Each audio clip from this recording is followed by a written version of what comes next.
Hi, this is Harry Potter for Real Estate Talk. I will not try to pretend that I have a British accent. Maybe because it's a Halloween today, I just lost it.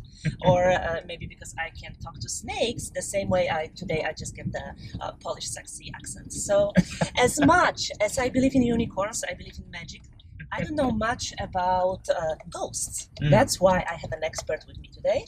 And Douglas McMillan is with me. He is paranormal investigator. Yes, I am. How are you today? I'm doing well. I was just visited by Moaning Myrtle, and it was quite awkward, Okay. in the shower and all that stuff.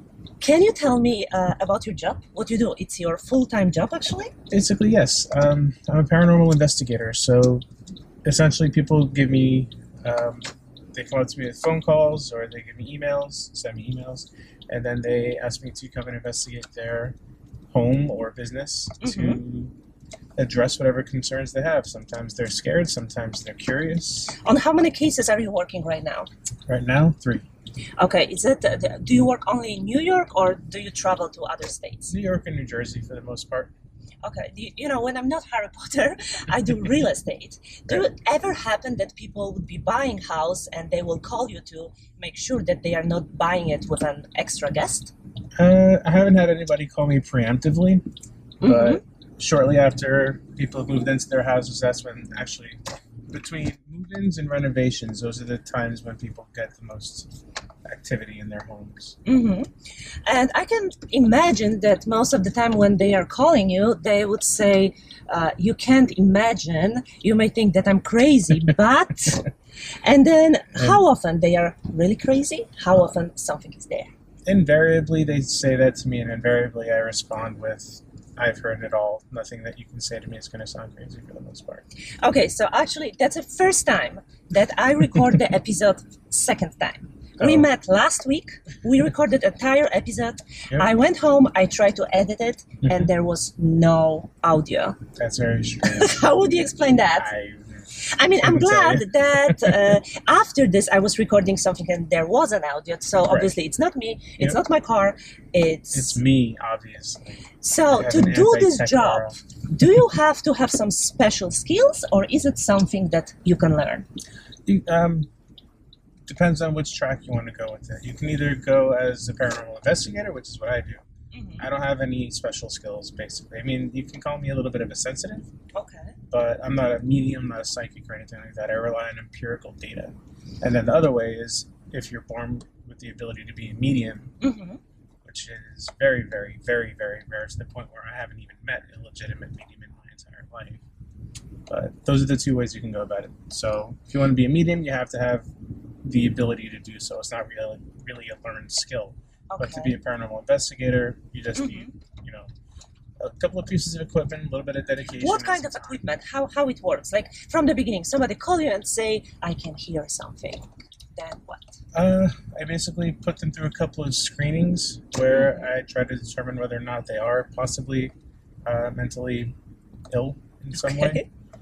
And once they pass those screens, then I go to their location and I take the information they've given me up to that point, and I set up cameras, and I do audio recordings, and take measurements of the electromagnetic field to see what, if anything, I can find out. So that's basically it. We point the cameras in the places where we're told to point the cameras, and then we walk around and we do audio recordings. That's basically... Okay, and let's say that you find something, and then what? Well, then we save that for the evidence reveal. We don't really say anything to them after the investigation is done. We take our time and go through the evidence and see if we can, and we don't present evidence until it's corroborated on multiple levels. Okay, and let's say that it's confirmed there is something. Then what can you do?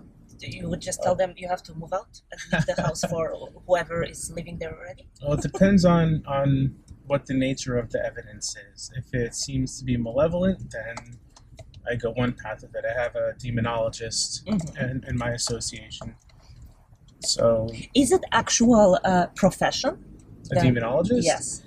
You can call it more of a passionate hobby. In fact, paranormal investigation and almost everything associated with it is not a profit type thing. You don't do it to make money. Unless you write a book, maybe you can make money off of it. Are you working on one? I've got my blog, but I'm Okay. not. It's not monetized, and I can't make money from doing investigations because I can't guarantee results. It's not like I'm a bug exterminator, you know.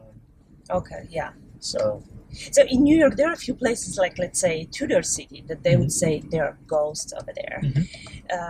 Are there any other places like this? If people coming here and they are looking for extra kind of entertainment, trying to find a ghost. yes. Oh, Do you can you point any places in New York City that most likely they live there? I can tell you a couple of places where you can get a creepy feeling. Whether or not that means that there's a ghost there, I can't say. But for example, Greenwood Cemetery is a really nice place. It's a beautiful, beautiful place, and they have catacomb tours there. And allegedly, their catacombs are quite infested with. And I'm not talking about bugs. Okay. That's a good place to try. There's the Colonnade Row Apartments down by Astor Place in Manhattan. Oh, there's so many places. It would take a long time to name all of them. So would you say that they, however we call them, they like New York? I don't know that they like or dislike the location where they're trapped.